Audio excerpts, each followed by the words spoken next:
Hello everyone and welcome to this episode, the belonging one of the Women Talking About Learning podcast. I'm Andrew Jacobs. I'm a fan of the word belonging.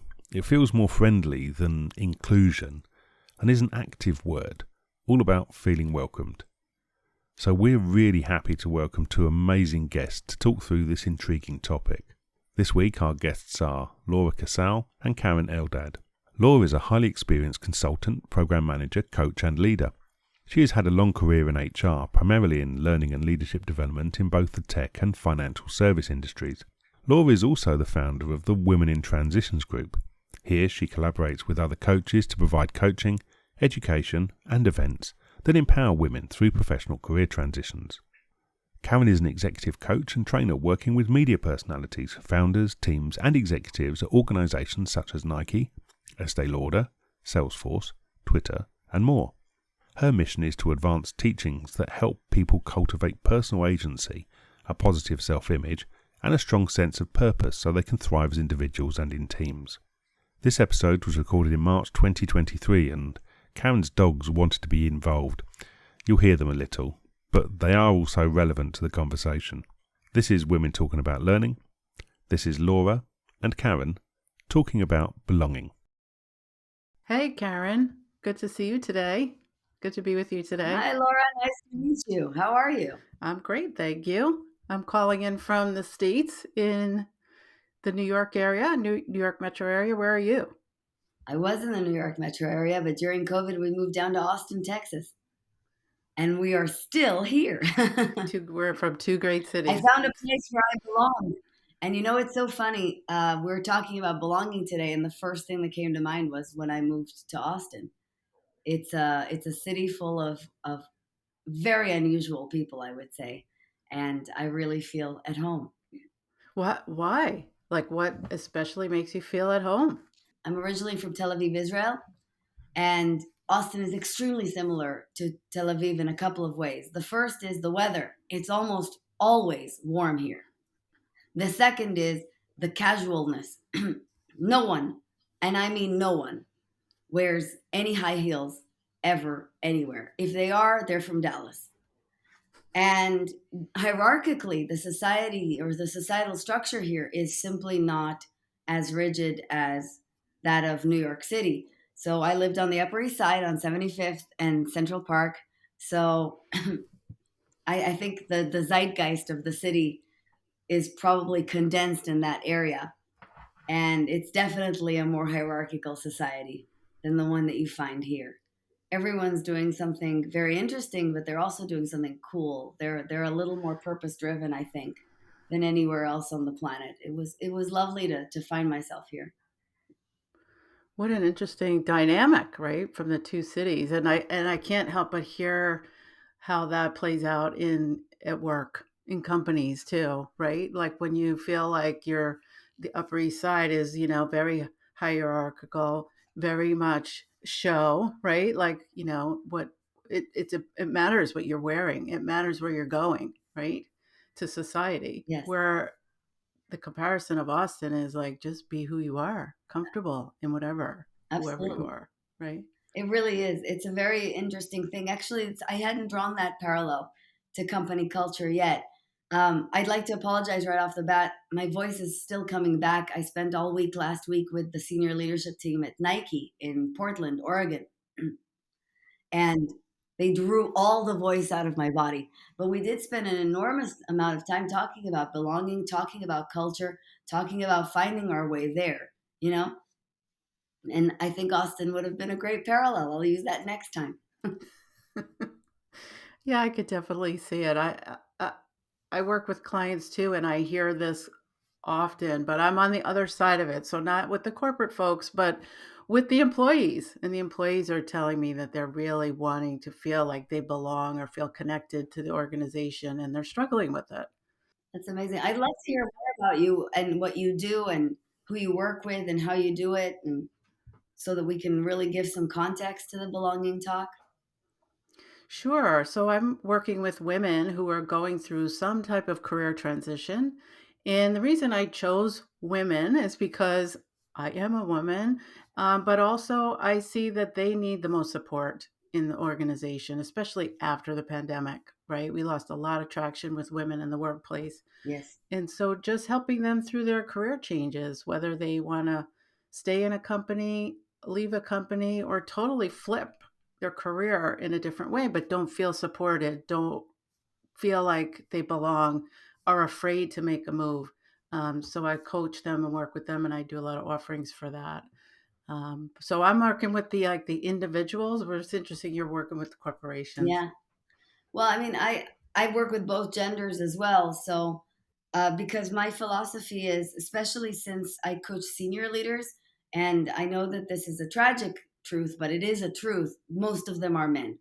Period. The end. And while I'd love to level the playing field, working with them to open their perspective and to hopefully help instate ways of thinking that are organizationally trickling down to promote women is probably the ulterior motive, if you will. And I'm not particularly quiet about it. So I've been a feminist all my life. Now, having said that, you're right. I do work primarily in group dynamics, and group dynamics are different. In those dynamics, the promotion of inclusivity and of a multidisciplinary approach and of an intersectional approach is something that can come across in a big swath rather than one on one. And that's sort of been my approach with, especially with working with the L&D teams. The L&D team at Nike has both men and women. The L&D team at Luxottica, for example, is very women heavy. And so the experience I've had varies enormously, but the teams are usually fairly well balanced until you reach senior leadership. And then they're not as balanced as we'd like them to be. Yes, I definitely see that. But there are people that want to be there, men or women. They want to be in those positions. They feel like they have what it takes to be a leader. They want to succeed. They just don't know how to get there, or they don't feel supported. How do you find in the career pivot that this starts to fit in? Because I think the career pivot is probably one of the best opportunities ever to talk about belonging and to think about belonging. Well, it falls under engagement, I see a lot of times. So the individual employee, does not feel engaged either on a project. They don't feel engaged from their manager, management team, team members. They're kind of lost. They may reach out to HR. They may reach out to learning and development to see what can they do, but they don't get a lot of response, or they get lost. There's some companies have so many resources for them to take advantage of, but they can't find them. There's just too many. They're put on multiple websites. They're all the same thing 4 or 5 different times. They can't find what they're looking for. They get confused, and so they're not engaged. They're lost. Exactly my experience with the teams at organizations like this. It's not that they don't have the resources. They have enormous resources. They have plenty of resources. They don't quite know where to go.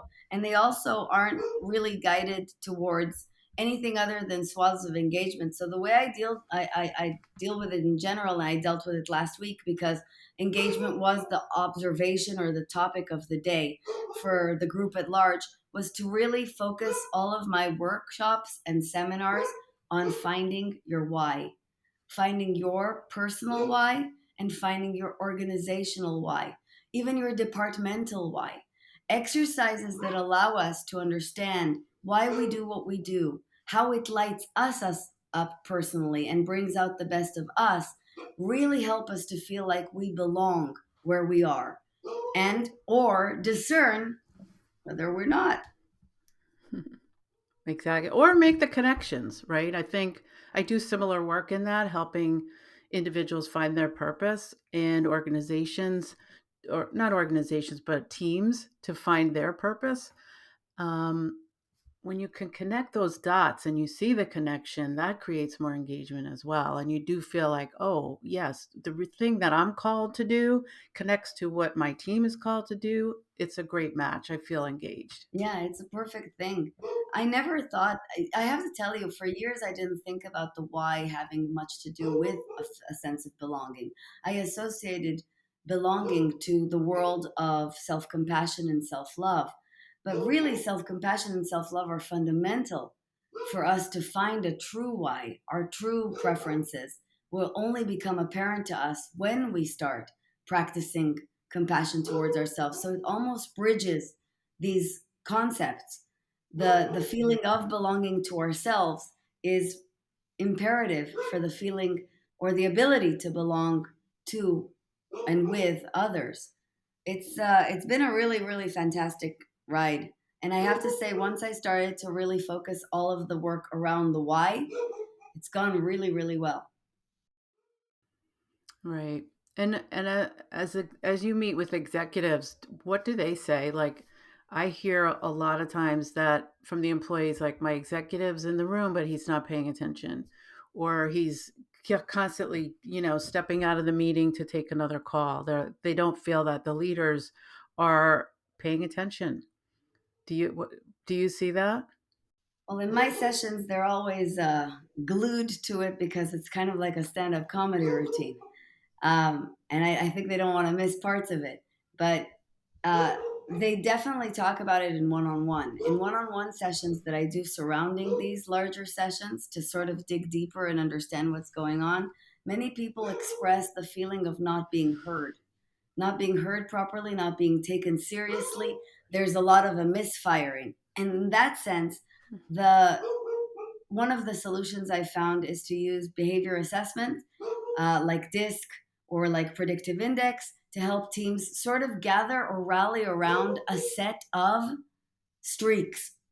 They are not the be all end all for me. I don't know how you feel about them, Laura. For me, it's about 30% of the picture at best, but it does allow people to have a few hooks of commonality around which they can rally, and so that they can understand perhaps a little bit better how to come across to another person and how to be seen and perceived more clearly by another person. And that's helped to tone those gaps down minimally. As for a lack of engagement, I also have to say that's a wonderful thing to observe in a session.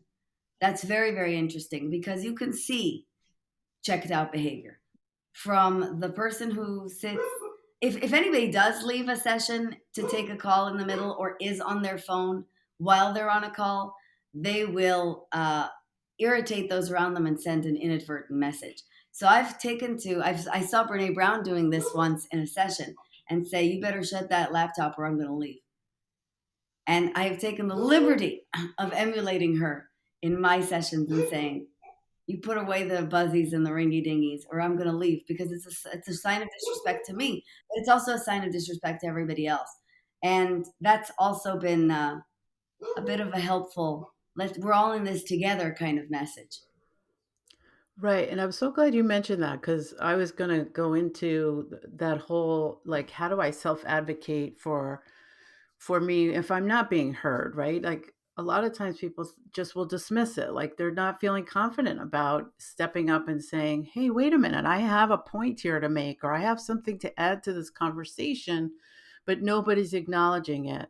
Sometimes they are acknowledging it in their minds, but they're not sharing that in a communication, right? Yes, we've heard you. So just that little simple gesture really makes a difference. I tend to coach people to stand up and let people know that they are feeling like they're not being heard, right? It's okay to say that. Pause, can you just clarify for me? Because I don't know that you understand what I'm saying. It's okay to do that. And if you're not comfortable speaking about it, then there's ways to share it in an email, in a side conversation, just to make sure that you're getting heard, right? That your ideas are getting heard. Absolutely, Laura. There are two levels of operation for any coach. The first is the intrinsic, trying to work with people internally so that they're in alignment within themselves and within the group. And those are more of the unspoken emotional conversations or dynamics between us. And the second is a tactical approach to teach them how to actually take the actions that they need to take in order for that chasm to be closed. So the first dimensions I work on are the creation, and this is the hardest one, as you know. This is going to be so easy said and so hard to be done. And that is the trust creation, the creation of trust between members of a team. And in a team dynamic, trust is not you're going to do what you say you're going to do. It's really you have my back. And if I don't feel that you have my back, I will be much less likely to do the second thing, which is to learn how to speak up. To speak up is to understand that not every idea that I recommend, voice, or opine is a conflict starter. It's simply, it deserves to be heard. It's important. It's part of the team. It's part of the group. And so both of these are the advocacy pieces that I talk to you about, and they can be created through vulnerability, through owning up to our mistakes, through taking responsibility for things, through not over criticizing around when a mistake does occur, so that people do understand implicitly that we have their backs, etc. And that's how they learn how to speak up. And then the second piece is the tactical, right? Which is teaching people how to use cascading communication tools for meetings, meeting protocols, discussion protocols, conflict protocols, so that they know how to speak up to be heard. And all of those are available to anyone who's listening out there. You can train people to have, first, a better forum in which to have discussions, and second, to conduct a conversation that doesn't slaughter all sides.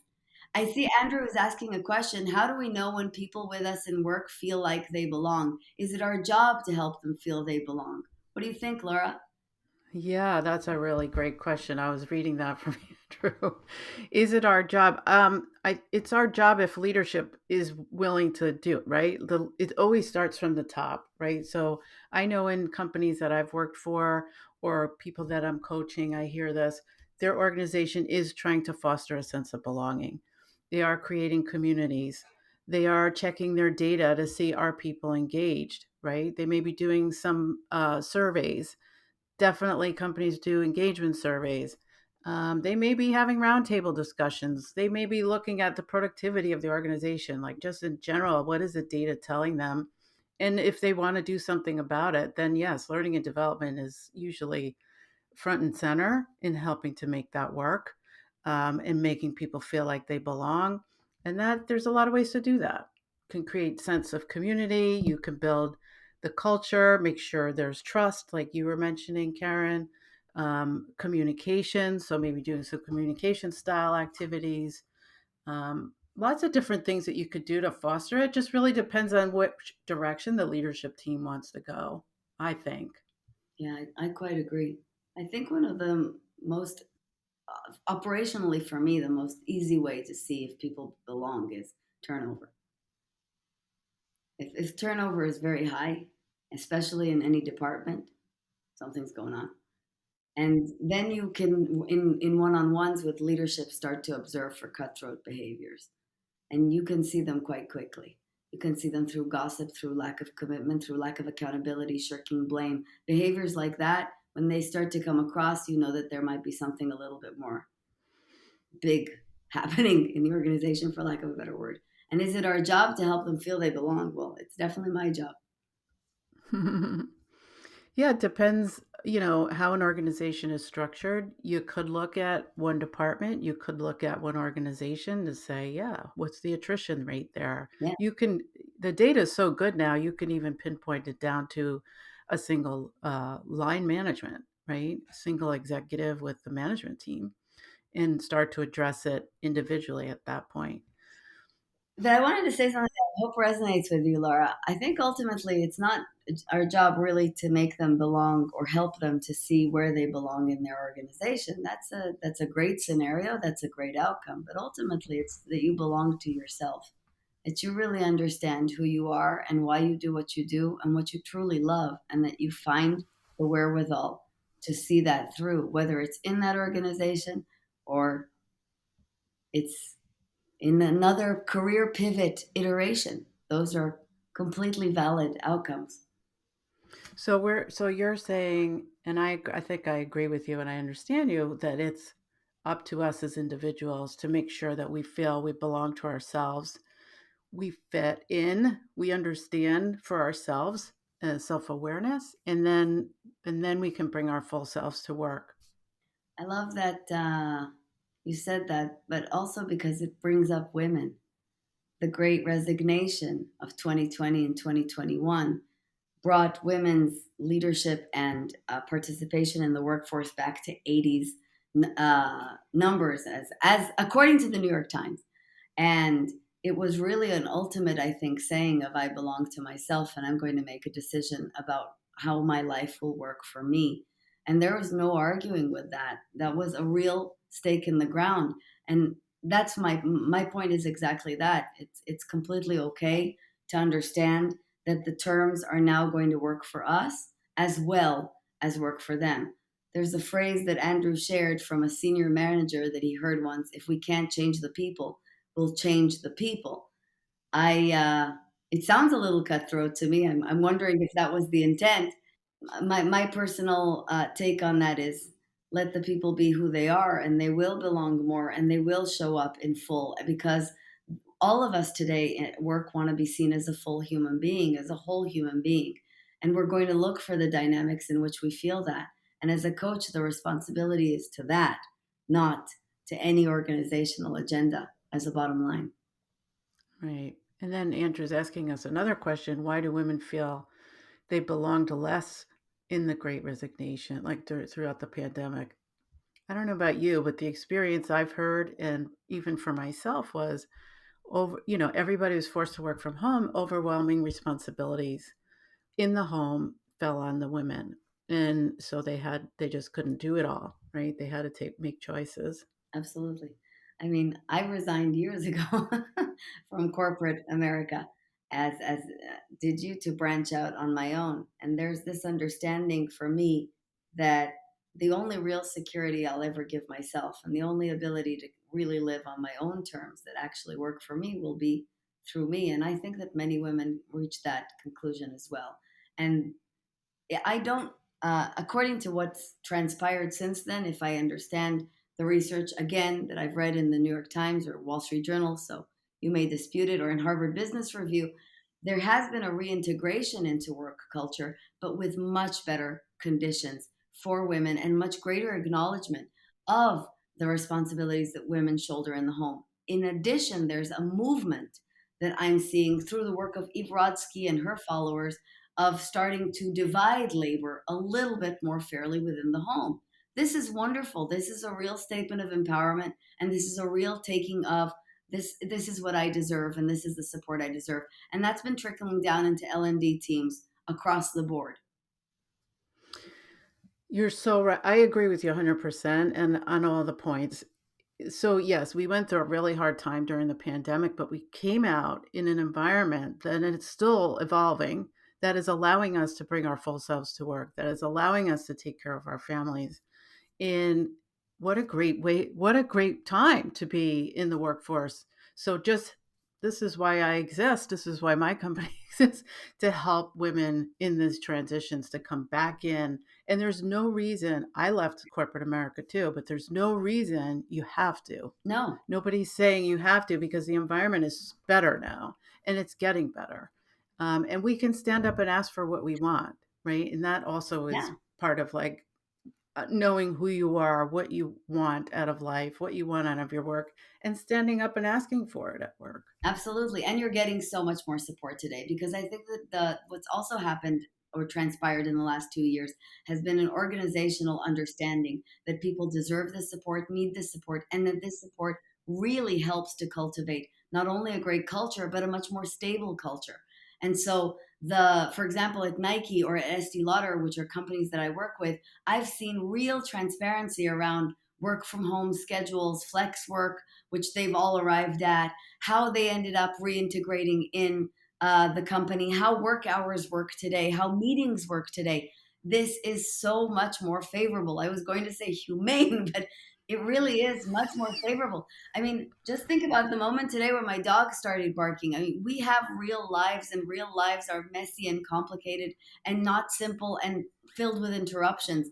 And I think we've gone into a corporate universe that's just nicer about it.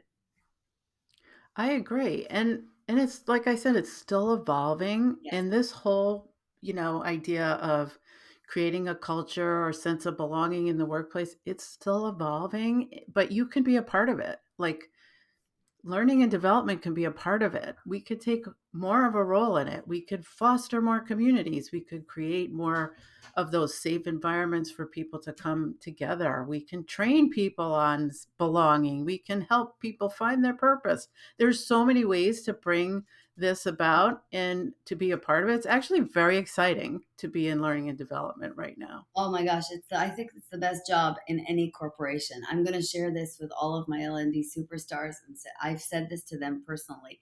First, because I read through a Gallup poll that something like 80% of millennial workers are looking for learning on the job.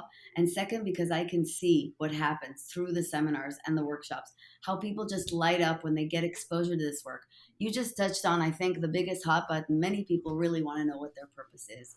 They really, really want to know. They want to know that they're living on their purpose, that they're not missing something, that they're maximizing it every day, that they're able to wake up eager for the day through the work that they do.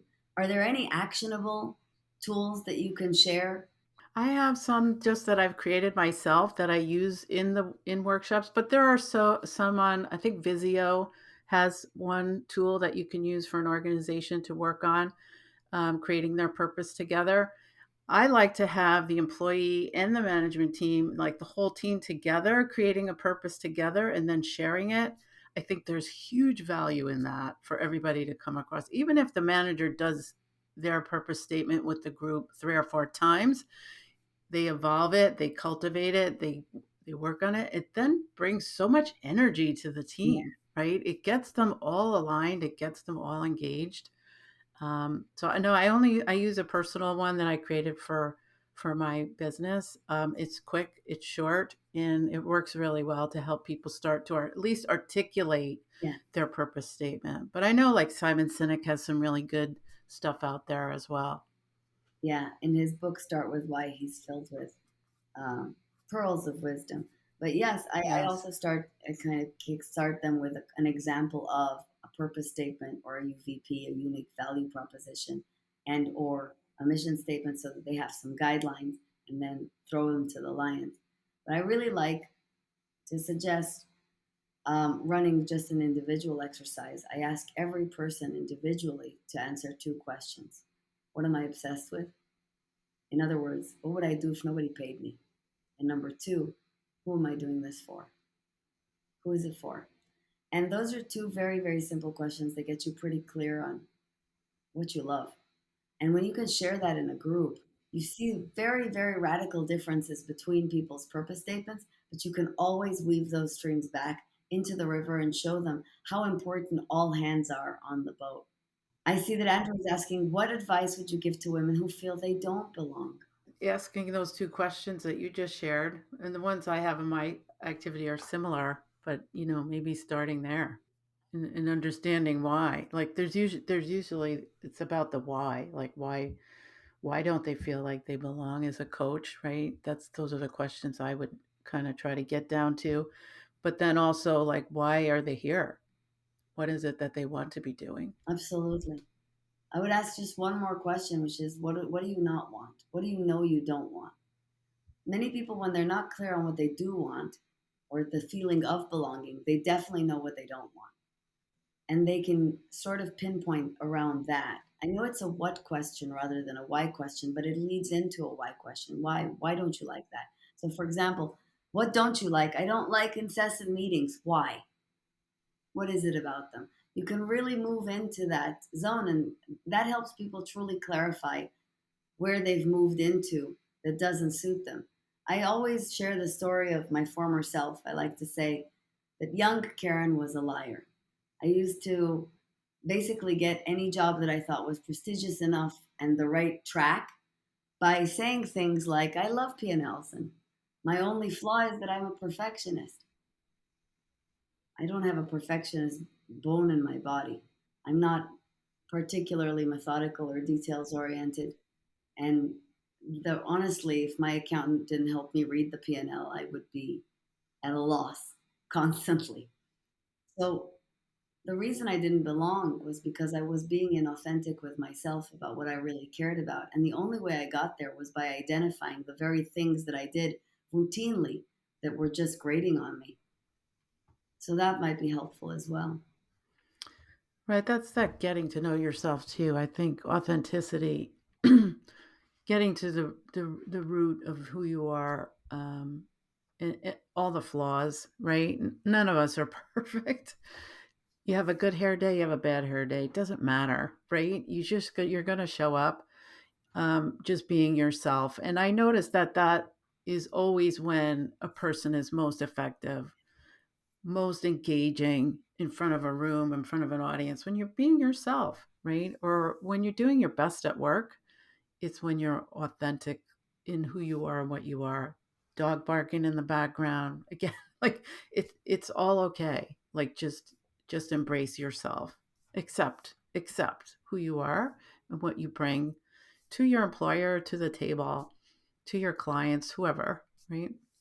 Well, and your words are very moving, but they also bring us full circle to where we started, which is that ultimately belonging is about a why, and a why is about loving yourself, accepting yourself, and knowing who you really are, and letting yourself be who you really are.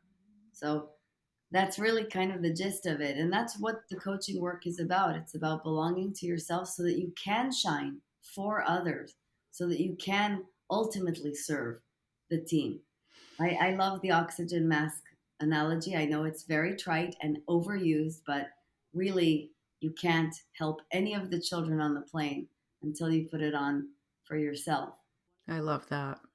I was on a plane last night and I heard the stewardess say that, and I'm like, I think of the same thing. Every time. You have to do it. Yep. Every time. Take the oxygen yourself first.